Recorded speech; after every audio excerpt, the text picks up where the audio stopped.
Welcome back. I've got fellow podcaster Doug Utberg on the line. Doug, how are you? Doing good. Great.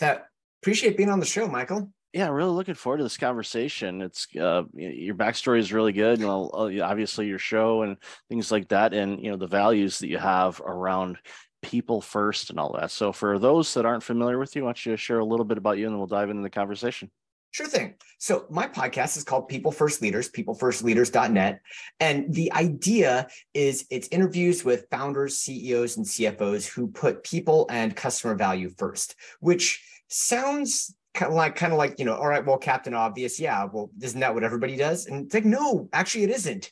It's what everybody says they do, but there's not that many people who actually do it. By actually do it, what I really mean is they make the hard decisions that involve a personal sacrifice. Because one of the things I'm fond of saying, I have a lot of little one-liners, but one of the things I'm fond of saying is that as soon as your business becomes about the money, and this usually doesn't happen consciously, but once you make it's about the money decision, you are on a slow road to becoming a psychopath. Because then you will say, okay, well, all right, we didn't hit earnings. We need to lay some people off. Well, how are we going to decide who to lay off? Okay, just get rid of that department.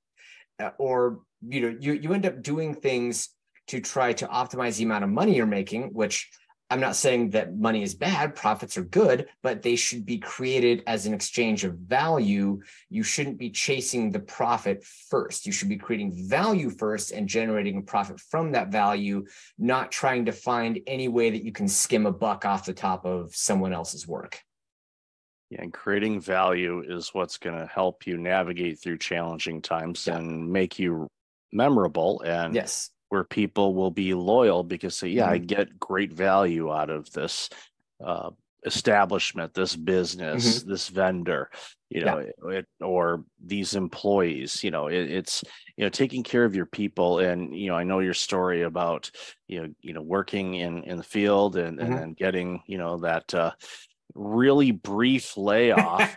and it's like, and I'm not saying brief as in, oh, he was just laid off for a period of time. No, the actual putting all that time in the organization, and it was like they were operating on the 24-second time clock. Okay, let's see if we can get them out here before the buzzer rings, or somebody hit the rim. It's like, and it's such a cold, heartless, and I speak at HR conferences. I work in HR. I advise HR organizations, HR consultant, all that stuff. It's like, you have to please make it human. Don't you got 5 seconds, get them out the door. And the last organization that I ran was a healthcare organization, and one of the things that we did, and actually I had a boss that did it to me this way, was they say, okay, I'm gonna get some difficult news to share.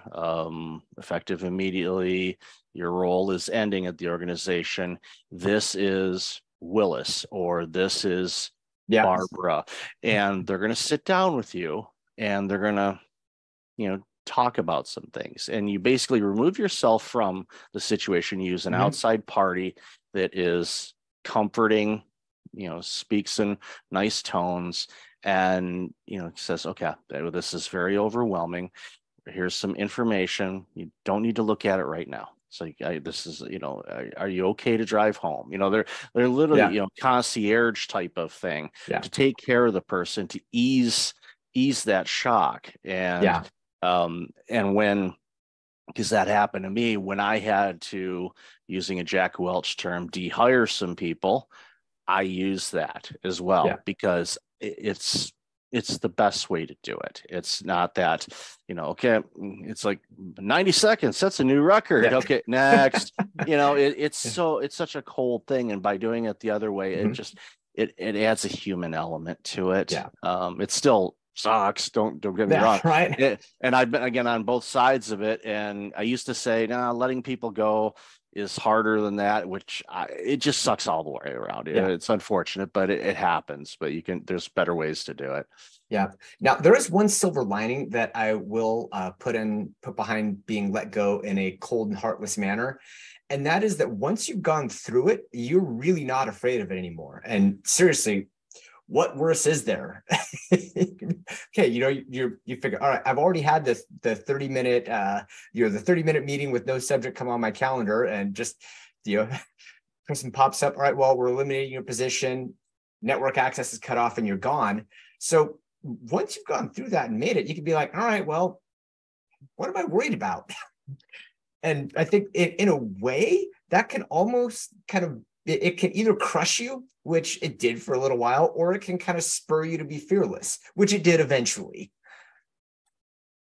Yeah, for me, it was similar. It was 15 minutes, it was like, it wasn't there, and there was nothing on there. And me going, emailed the boss, like, anything I can bring to prepare, and she didn't respond. And I could sense, I'm like, okay, spidey senses were tingling. And the day of this recording, we're right around the time that John Romita Sr., the artist that drew Spider-Man, passed away at 93. So shout out to the Romita family, right, that they listened to my show. But I said spidey senses, and it came up. I saw that this morning.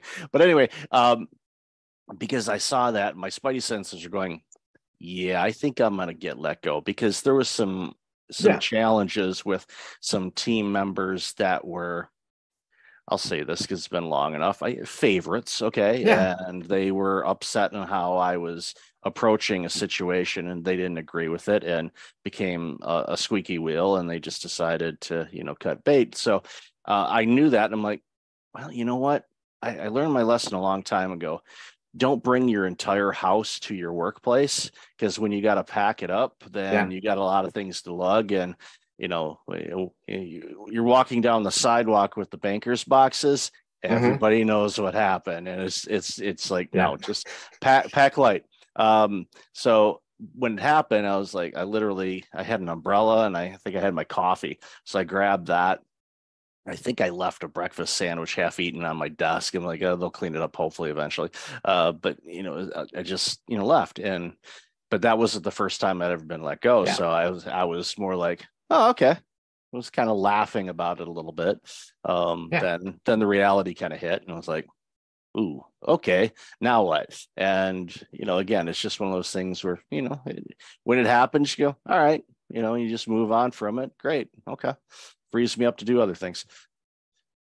Exactly. Well, and because I think that gets into another thing that I keep thinking about as well, is that, you think, okay, well, why are we so attached to this job in the first place? Go, okay, well, we have bills to pay. Okay, well, why do we have bills to pay? Usually it's because we start leveraging up this lifestyle that in a lot of cases is really more to impress other people than to really create things that we really value for ourselves. Now, with that said, I still live in the house. It's way bigger than what than what we need. But this is one of the things that I kept thinking about as well, is I'm like, okay, well, like we're terrified, right? We have a house, we have private school, we have cost, mortgage, all this stuff. And I'm like, okay, well, how am I going to pay for all this? And I'm like, well, and A, we figured it out, but B, even if we didn't, okay, well, so you have to sell your house, sell your house. So what? So, maybe you have to figure out a different way for your kids to go to school. All right. So what? It's that most of the things we're afraid of are not world ending. They're speed bumps, and, you treat them like speed bumps, and then you don't have to be afraid of them. And I think that to me is the big aha, is that, I don't want to get into full nihilism and say nothing means anything, but just about everything that we worry about means a whole lot less than we think it does. Like the analogy, will this matter in 5 years? And if you say no, then it's like, okay, don't waste all of your energy now worrying about it. You're gonna precisely you'll take care of it. You'll figure it out. Okay, you lose jobs, you get new jobs. You know, if you run into financial difficulties and you lose, the repo man comes knocking. Okay, well then you'll get back, and you'll get whatever was repossessed, and and don't. And I always tell people, don't be mad at them. You had an agreement.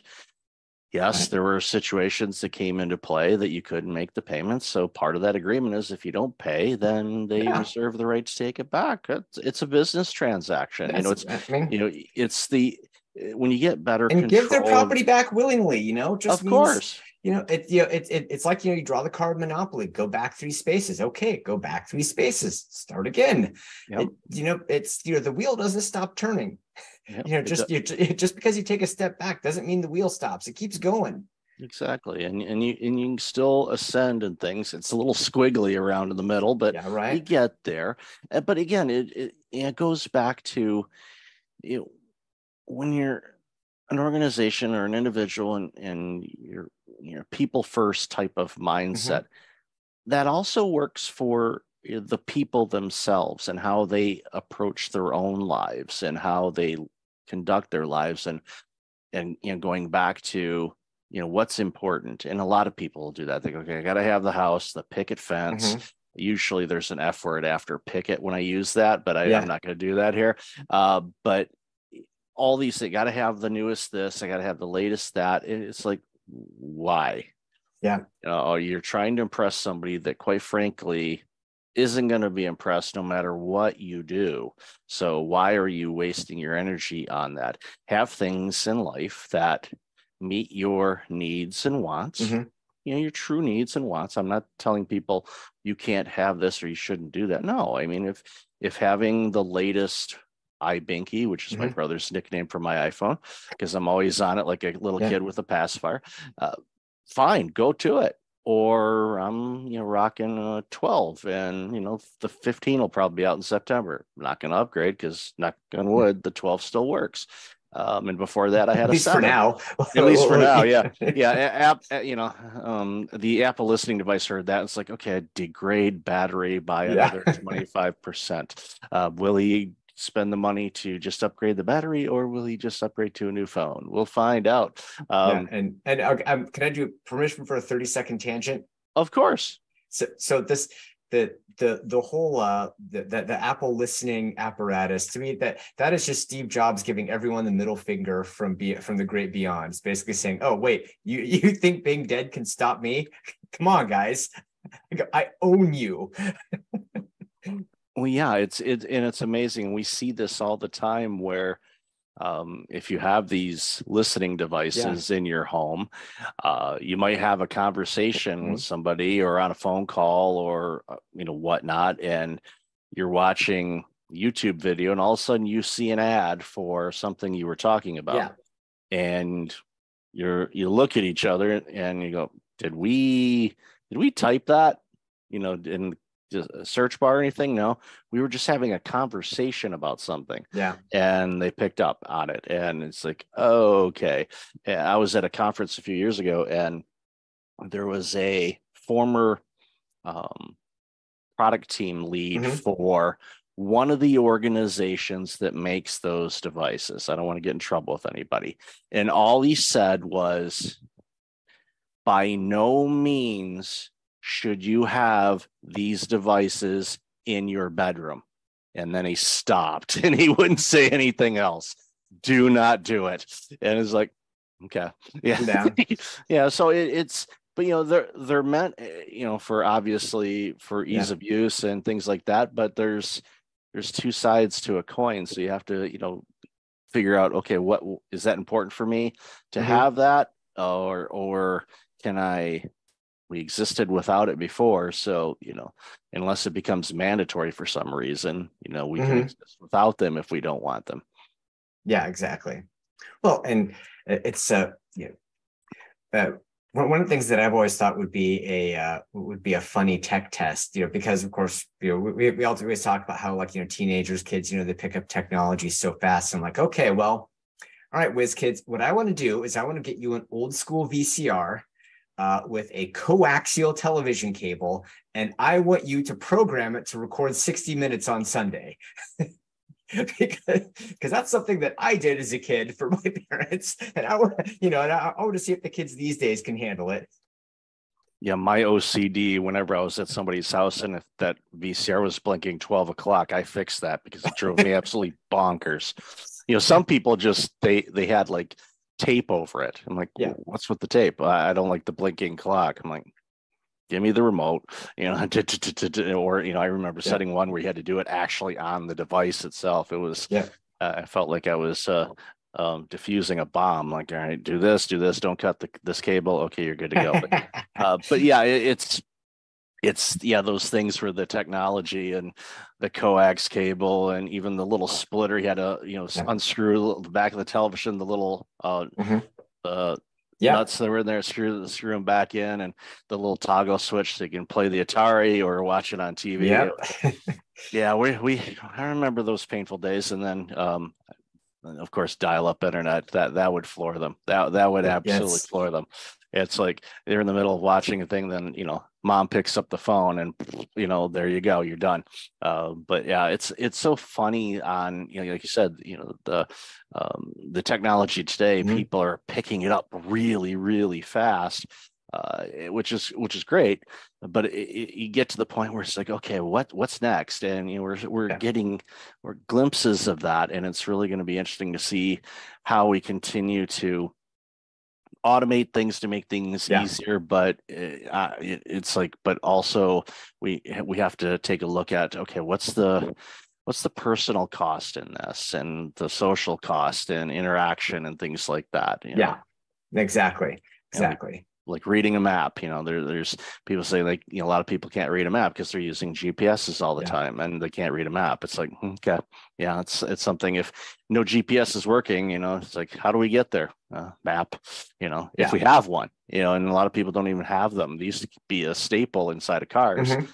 And so this is, and another thing I was thinking, talking about technology, dial-up internet, and I swear I'll get to my point in a second, but one of the things I was thinking was that the Google protocol, the thing that actually got Google on the map, was that their data load footprint was so low that the pages would actually load fast. The reason why Google has a minimalist interface is because it started out in the era of dial-up, when people didn't have broadband. And if you wanted to try to load Yahoo or Alta Vista, there were a whole bunch of images, and the pages took forever to load. It doesn't matter now. Everybody's got 10, 20, 100 megabits, gigabits, whatever, but back when it was like 28K, you needed something that loaded quickly.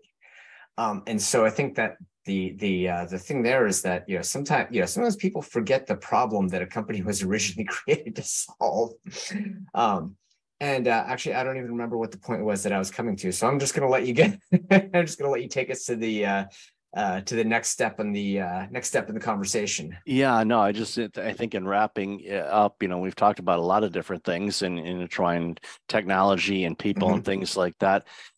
Where do you see things over the next few years? And it could be on, tech, it could be on people and organizations and how they should treat people. Organizations, just love to hear your overall thoughts on that, because I know you've got a ton of them on it. So I mean, and so I think thinking forward to the next few years, right? A lot of people are really worried about AI, and generally speaking, I mean, I think some people will be impacted by AI, but what'll happen is there's some people who have fairly, I don't want to say simple, but who have jobs that are pretty rote, right? That can be programmed away. Those will be programmed away and replaced by AI or other stuff like that.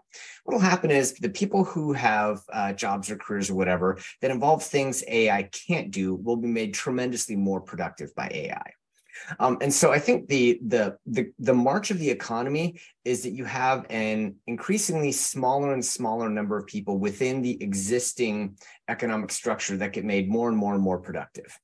And so then what happens is, for the people who end up being displaced by that, then usually they'll end up starting something kind of new technology based that can scale. This is where things like the Apple, Zoom, Airbnb, this is where those types of new businesses come from. Or they'll go an artisan direction. They'll start like a bakery or a comic book shop or a coffee shop or something like that. And both of those are perfectly fine. And I think the thing is that, right, there's this mindset that everybody needs to have a corporate job in order to be okay. That's not the case. There are a lot of people who would be much, much happier if they just had a pizza parlor and they got, and they engaged with their community, and, maybe they didn't retire with $10 million in their 401k, but all right, well, you actually don't need that much, really. Not if you, not if you have modest desires. And in a lot of cases, I think people can get way happier just by modulating down what they want to consume and just connecting more with other people. Yeah, it's the connecting with people. That was a lesson that was really loud during the early days of the pandemic when we weren't able to gather together. And I think it is a reminder for us all that there's something to be said about community and yeah, you don't have to be that corporate 80-hour week thing. There's a lot of people that are happy. It's like I'm going to work a part-time job working at Target in my community or whatever store or bakery or open up a pizza shop because people like eating pizza, so exactly you're gonna have a steady customers as long as your pizza tastes okay. If it tastes great, you're great. You'll be so swamped you won't know what to do with it, but as long as it's decent and priced at a point where people can consume it, you'll be good. So good stuff, man. So Doug, I've loved this conversation. Where can people find out more about you and all this amazing work you're doing? Thank you for the tee up. So my website is peoplefirstleaders.net. That's peoplefirstleaders.net. That's where you'll be able to find my show. If that's where you can submit yourself as a guest. So just do /guest or /guest. And then just put in your information and then my team will get back to you.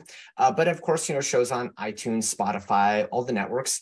And so please, check it out, subscribe, and by all means, let me know if there is something that you like about the show or that I can do better. I love feedback because it gives me a chance to create a better product. And feedback gives us growth opportunities as well. So loved having a conversation with you, Doug. Be well. You too.